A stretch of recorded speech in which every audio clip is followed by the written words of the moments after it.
This is the Womankan's preface. This is from the Gateless Barrier, Robert Aitken's translation.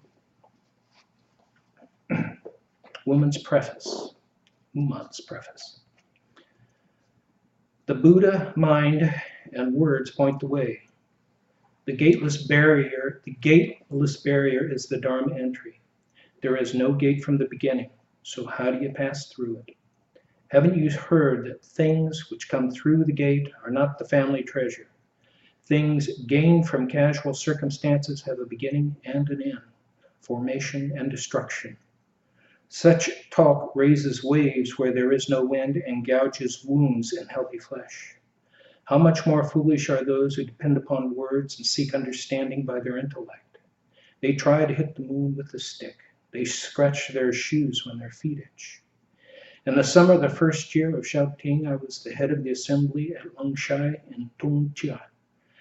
When the monks asked for instruction, I took koans of ancient teachers and used them as brickbats to batter at the gate, guiding the monks in accord with the various capacities. I recorded these cases, and thus, without my intending it, they have become a collection. I did not arrange the koans in any particular order. There are 48 cases in all, and I call the collection the Gateless Barrier. The person of courage unflinchingly cuts straight through the barrier, unhindered even by Nata, the 8-armed demon king. In the presence of such valor, the 28 Indian ancestors and 6 Chinese ancestors beg for their lives.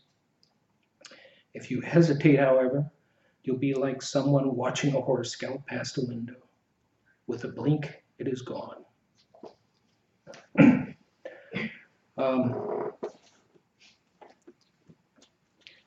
I used this translation of Koan Yamada. I feel bound to explain and tell you where I'm getting my sources from. And this Gateless Barrier from Robert Aitken. I also used a source by Robert Lowe and Zenke Shibayama, all of them collections of the 48 koans, their own interpretations. And so I've developed my ideas from those about this particular koan. First thing I'll do is read the case.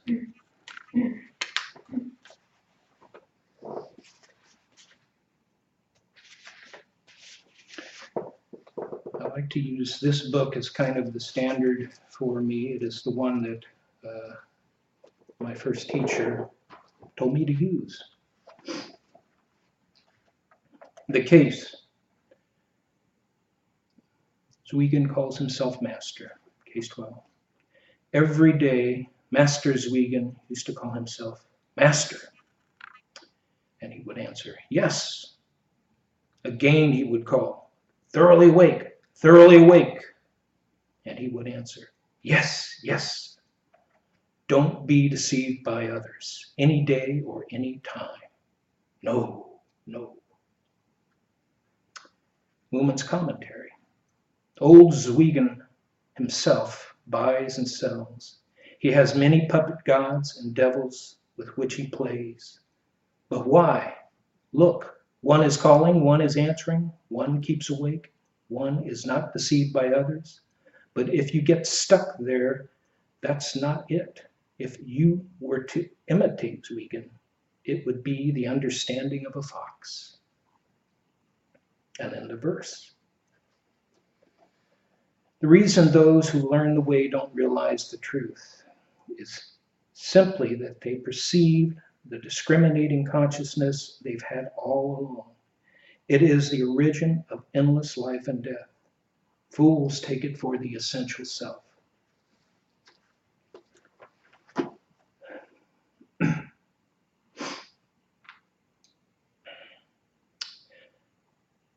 Zuigen was from about the 9th or 10th century China. They don't know his dates for sure, but he dates a little bit after Lin Chi or Rinzai, who was The first to really use koans as a teaching tool. I guess he sort of normalized the whole koan practice. Zuigen was a part of a group of luminaries from that time, which was the golden age of Zen in China. He was a student of Ganto. And Ganto was a very famous master. I think I've touched on him a few times, in particular along with Ganto and Seppo. There's a famous dialogue between Zuigen and his teacher Ganto. If you study koans, you hear this early on. Zuigen, what is the original and everlasting truth? Ganto, it moved. What about when it moved? Ganto, you don't see the original and everlasting truth.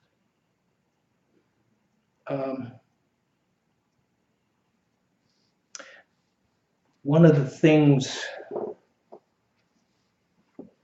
I like about these kinds of dialogues is it expresses the kind of zeal, and it was the zeal that attracted me to this practice to begin with. Koan practice in particular, it takes a certain kind of zeal to come to this zendo during retreats and sit period after period after period. It's easy to lose heart. You always do, I think, at some point, and you look for other ways to keep yourself here. For me, I think the word zeal, and I think what it means, which is not yet, not enough, not yet enough. And it's sort of a litany for me. I think the crux of this koan is about zeal, is about constantly being here, being aware. The story goes that Zuigen probably always talked to himself. He talked to himself before he had the so-called enlightenment experience, and he talked to himself every day after that, calling himself master, answering himself, replying, telling himself not to be deceived by others. It's safe to say that this koan for him was master. But really, master is the essential nature. That's what he's referring to, his own essential nature. Calling to oneself in this way,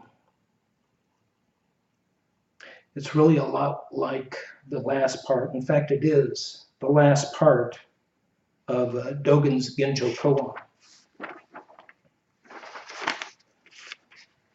That part is the study of the Buddha way is to study the self. We've all heard this. To study the self is to forget the self. To forget the self is to be confirmed by the myriad things. To be confirmed by the myriad things is to cast off body and mind as well as those of others.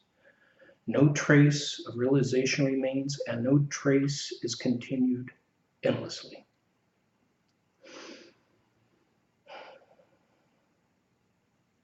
Master. Yes, we do it to ourselves. I mean, to prop ourselves up, to support ourselves, to keep us going.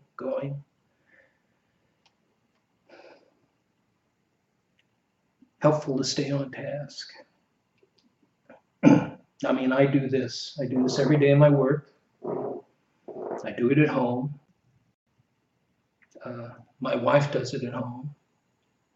She does it loudly. I kind of do it to myself. At work, I call myself Mikey. Yeah. And it's usually around something that I really need to pay attention to. I really need to not screw something up. It's a kind of uninhibited projection of an inner, otherwise inner narrative. Who is calling? Who is answering? Who are the others? The others, it's the same others in the Gunjo koan. Myriad things is to cast off body and mind as well as those of others. No trace of realization remains and no trace is continued endlessly.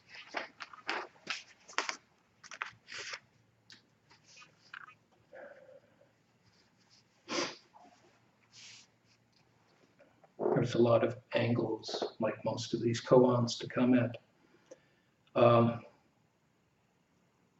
From a normal everyday level, I am calling, I'm talking to myself. This is a phenomenal self I'm talking to. I don't know how to say it. I want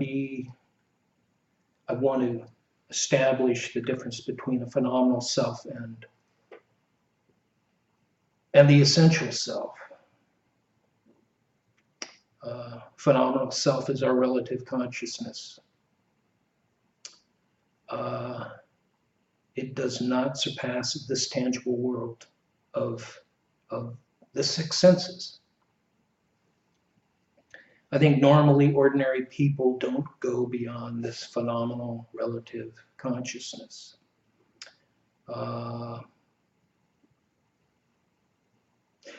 It's sort of like the phenomenal self becomes concretized, and it's the part that dies, but there's still something there, still something concrete that I think some people goes to heaven or hell when we die.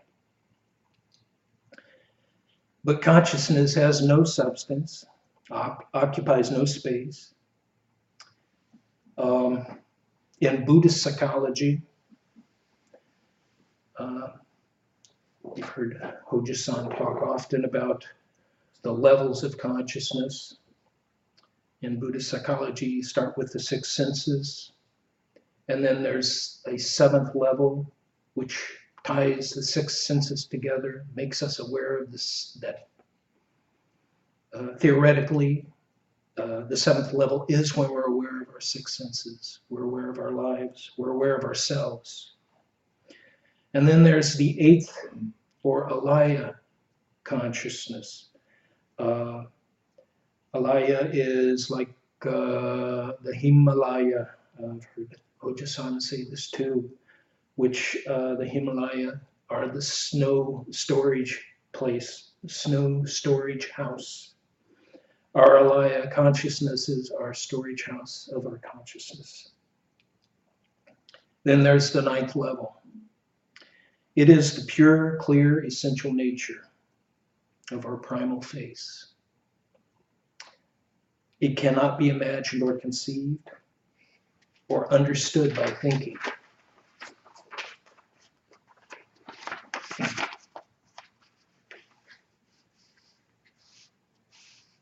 Only through direct experience without the encumbrance of phenomenal self. It pervades the entire universe. One way to see it,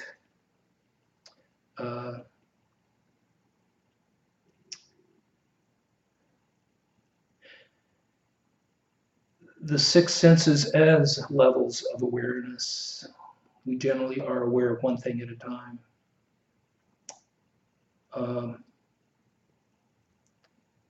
And then down to the ninth level, it's sort of like an unlimited ocean. I think the above 8 levels are like our karmic body. And this ocean is ungraspable. It's the nature of the universe. The karmic body is just the waves on this ocean.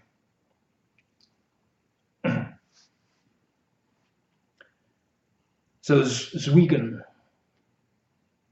gaining an awareness at some point of this ocean, is constantly self-reminding self not to let this awareness diminish. Master. Always master. Yes. Don't be deceived by others.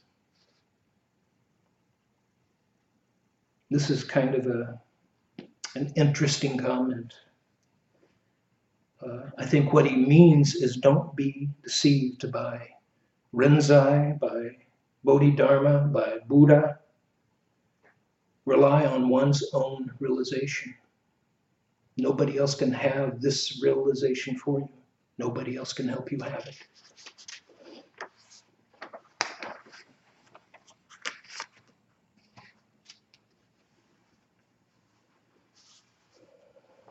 I rather like this.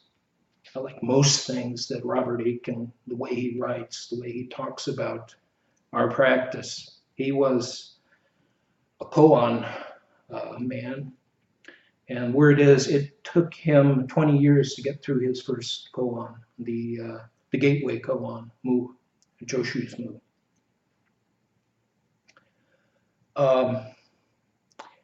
He sees this, as I do, it's a constant involvement in our awareness. It's a practice to give our full attention to what you are doing at all times. Life's a really stressful thing, and our attention is constantly pulled away.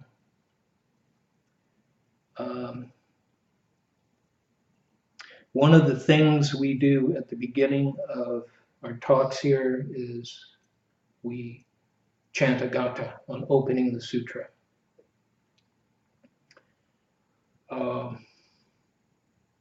It's sort of like an announcement. Make us aware. There's other kinds of gathas. One of the things that Robert Aitken and his Sangha did was make a practice of creating gathas for the whole day, for every day, for everything you do. The Dragon Who Never Sleeps, this little volume, is full of those gathas. It's kind of interesting that you can crack it open and go anywhere in here, and it can go to the smallest detail, a gatha, a way to be aware of whatever's going on. When the soup is too pungent with pepper, I vow with all beings to smile at my hostess and sip it and tell a long funny story. When the law of the sandbox is broken, I vow with all beings to refer the case to the magistrate who teaches infants the Tao. It's completely full of that, and they're delightful to read, and some to remember.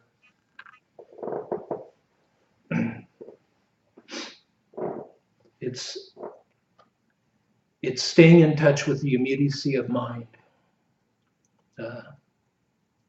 It's just constantly, Master, are you awake?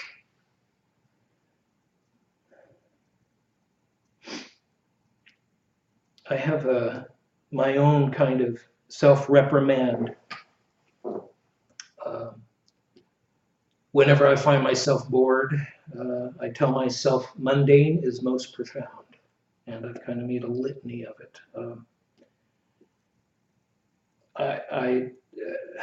It kind of just came to me.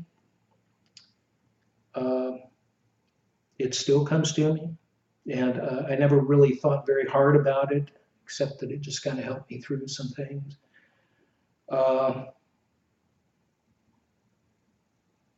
It prompts this fellow not to be perpetually seduced away to a better moment. I mean, I'm always thinking of, let's have a beer, let's have pizza, let's watch a video, let's have sex, you know, it's all there. But so much of the time, the better moment, most of the time, it just doesn't exist. It's not there. I'm just wanting to do something else.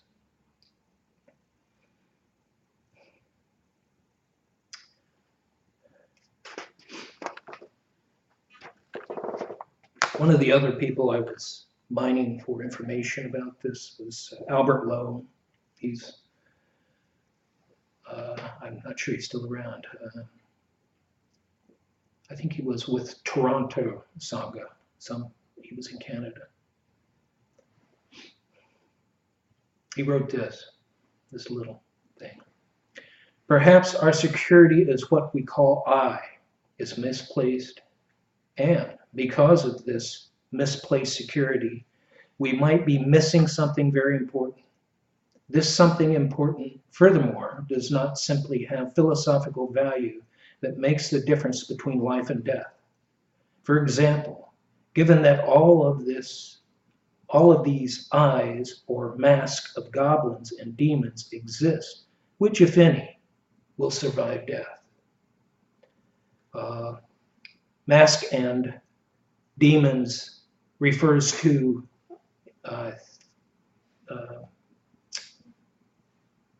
Mumon's commentary on this.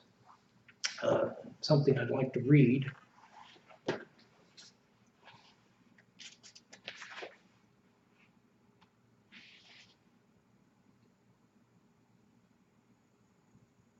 This is not the one I want to read.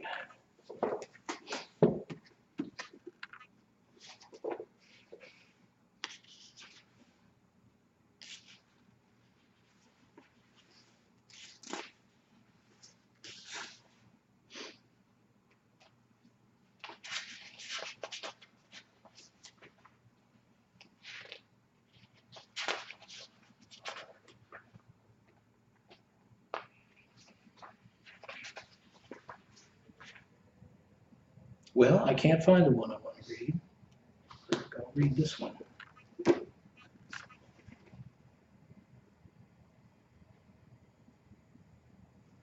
is beyond the Teisho on the case. So this is on Mumon's commentary. And it doesn't include what I want.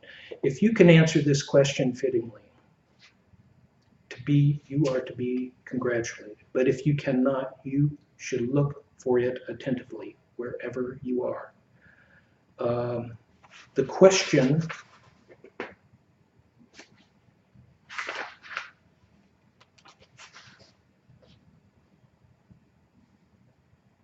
excuse me, I'm going to start this again. This is on Mumon's commentary. If you realize the true one in this, you will understand that getting out of one shell and entering another is just like a traveler staying at an inn. If you have not realized it, don't rush about wildly. When earth, water, fire, and wind are suddenly about to decompose, you will be like a crab which has fallen into boiling water and is struggling with its 7 arms and 8 legs. At that time, don't say I didn't warn you. Our life and death is like a man who emerges from one shell or husk and enters another. It is like a traveler who stays at a lodging house one night and leaves the next morning. It is merely a superficial change. The essential nature does not change at all.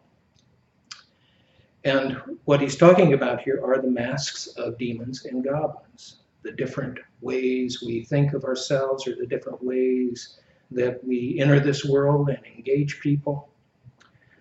Mumon says, if you have not realized it, don't rush about wildly. You have not realized it. If you have not realized it, the best thing for you is to sit calmly on your cushion and continue to practice zazen. You should not rush about seeking a lot of Zen masters or visiting a monastery or another monastery, looking for this religion or that philosophy. Such rushing around is useless for attaining self-realization and freeing ourselves from suffering of the delusive world. Without direct grasping the true one by experience, we will never be able to solve our problem of life and death.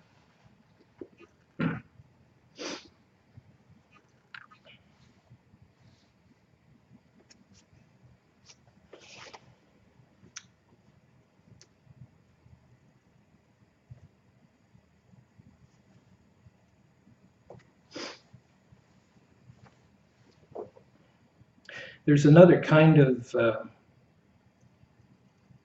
interesting aspect to this koan.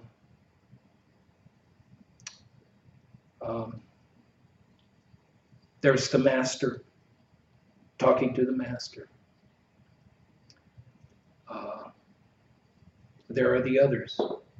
It's like there's three people in one person in this koan. It's subject and object.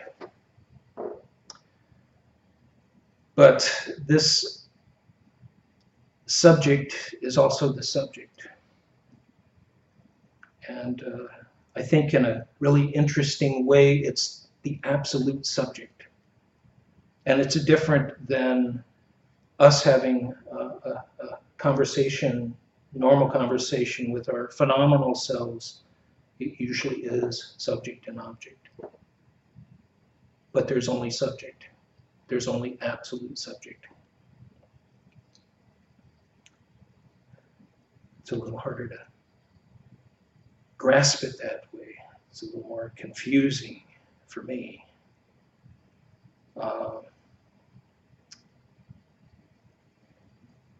But we only know this realization at any time. We are the subject. We are the absolute subject.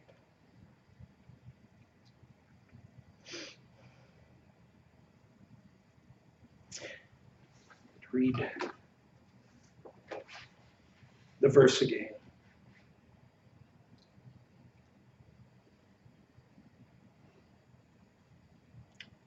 Meeting on the path a man who has accomplished the way. Do not greet him with words or silence. I will punch you in the face if you want to realize. Realize on the spot.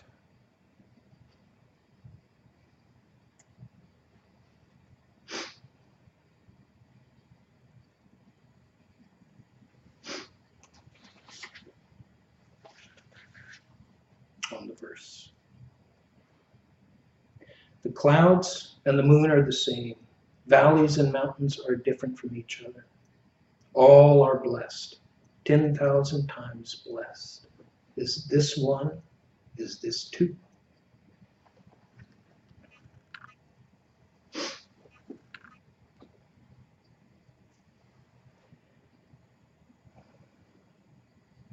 Well, I don't have much else to say about this.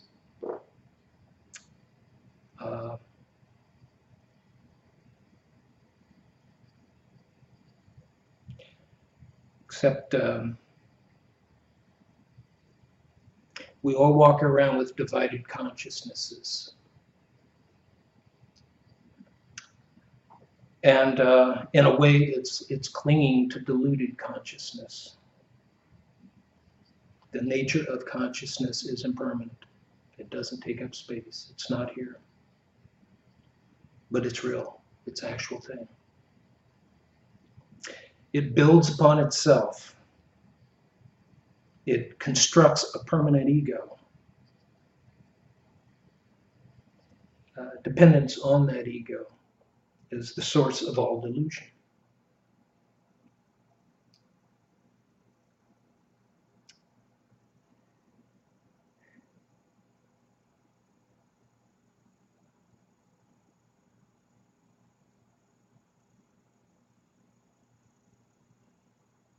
I want to read Muhan's poem. I think I have read it, but yes. Read it one more time. The clouds and the moon are the same. Valley and mountains are different from each other. All are blessed, 10,000 times blessed. Is this one? Is this two? Every time I encounter a koan, work on a koan, I have to come back and think hard about what essential nature is, what my essential nature is, how do you present essential nature.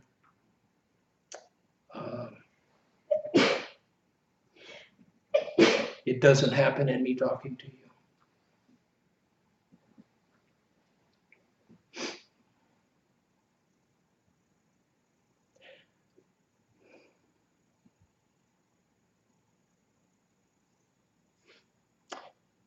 Okay, are there any questions?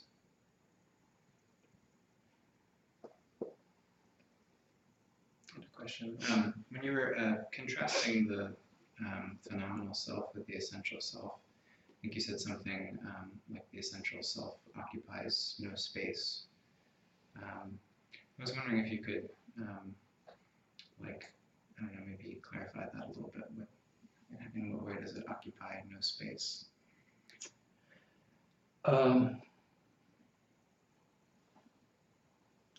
We're,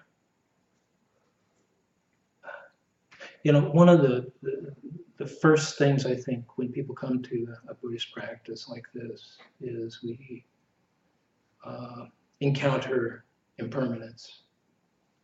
We figure out that there is nothing here, nothing with us, nothing physically that lasts permanently. At some point, you know, even the universe will, who knows? I mean, beyond that. But I just think about the Buddha sitting under the Bodhi tree for all that time, watching what was going on and watching it go away and knowing that there was nothing there to grasp. So it's all essential nature. It's all going to become something else, go somewhere else, destroy itself. Until the atom stops spinning, you know, it's going to keep shifting. There's nothing there to grab. And so the relative self is the one that we construct. It's the one we build, and the one that I think some people feel like it's just going to go on and on and on. And, you know, I coming up on 63, and I've watched a lot of people in the past couple of years pass away. And you just thought nothing would ever change. When I was younger, you know, you don't see your parents leaving, you don't see your friends leaving, you don't see people that are younger than you passing away. So it stares us in the face all the time. I guess that's how I would relate that.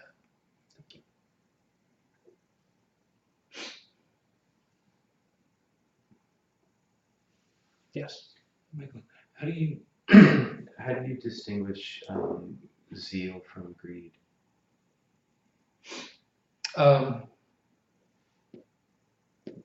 That's a great question, actually.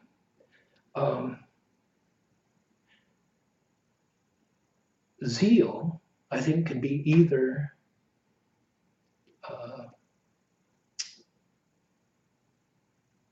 self or not self-directed. Greed is completely self-directed. Does that work? Sure, thank you. Mm-hmm.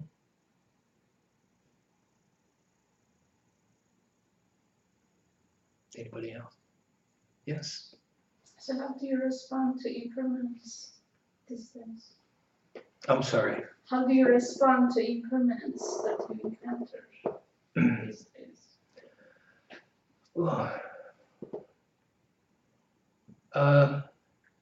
By trying to be as much here and now as I can. You know, within this practice,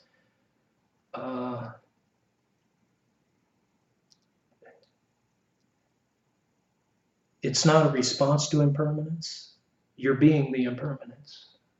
I think when you're responding to impermanence, it's probably not a very good response because, you know, of course, we're afraid of dying. We're afraid of change. We don't like things to change. So as much as possible, just being right here, right now, living our lives, reminding ourselves, Master, Wake up!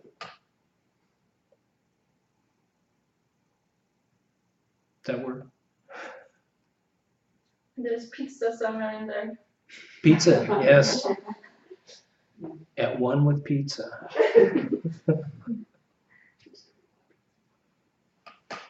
Yes. Sort of a practical question. I really like this koan a lot, and it always seemed to me that it was about attention and really being present, as you said. But in practical terms, for myself, my own experience, that has a lot of different possibilities. Like, for example, sometimes when I'm engaged in doing something, let's say I'm in the kitchen and I'm cooking, and maybe I'm cutting something up, or something that takes some attention to, you want to do it carefully. Mhm. You want to cut yourself, which I've done many times. Getting a little better about that. And so I'll be very involved doing that. And it's tempting to say, yes, I'm really present. I'm really paying attention to that thing. And then something external will interrupt me, like the phone will ring, or the dog will push her ball at me, or my husband will come in and start talking to me. And sometimes I experience a kind of jolt, when this interruption comes, almost as though I was almost hypnotized by the activity I was engaged in, so it's almost as though my involvement in that activity was almost like a kind of intoxication. So that when that happens, I think maybe that isn't so great. And I don't know if other people have ever had this experience in Zazen. Sometimes in Zazen, when the end of the period comes and the bell rings, I experience a similar kind of jolt. Mm-hmm. And I'm always a little disappointed when that happens. I think, well, maybe I wasn't really awake, maybe I wasn't really there, even though I thought I was. So is this an issue you've experienced? And what do you think about it? Oh, definitely.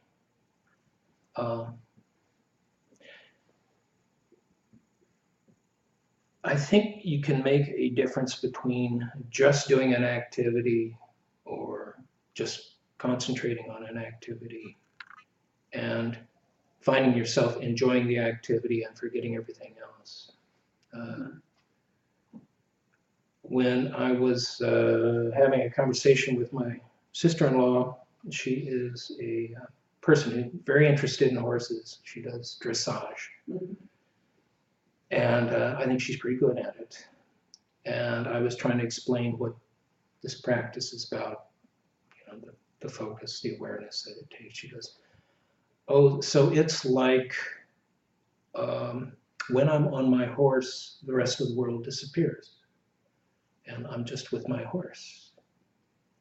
And I said, yeah, it's kind of like that. But I think what makes this a practice is when we are with the things we don't like also. Mm-hmm. And we're able to just sit with it, just work it, just chop the vegetables. It gets to be drudgery, chopping vegetables every single night, making supper, so you just do it. And, I find myself with another thing to say, I'll just do it. But I think where maybe wisdom, even prajna wisdom comes in, is when you just do it well. It takes your attention and it's the best attention you can give it, and you don't have to love it. Mm-hmm. It's nice to love it, I mean, my background here was in fine arts and painting. And I remember about 95% of the time being in the studio and just having to drag myself through doing things just to make a change, just to make something move along. And then that other 5%, is some kind of ecstasy. You were always looking for that. But there is a joy or even a non-joy at times of just mixing the paint, just finding the right thing, just working the tools so that you can move to the next thing. So, was that a good answer? I think so. I think it's Okay. helpful. Yes. Thank you. Mm-hmm.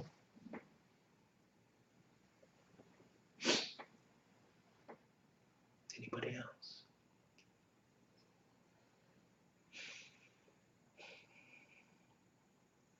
£4.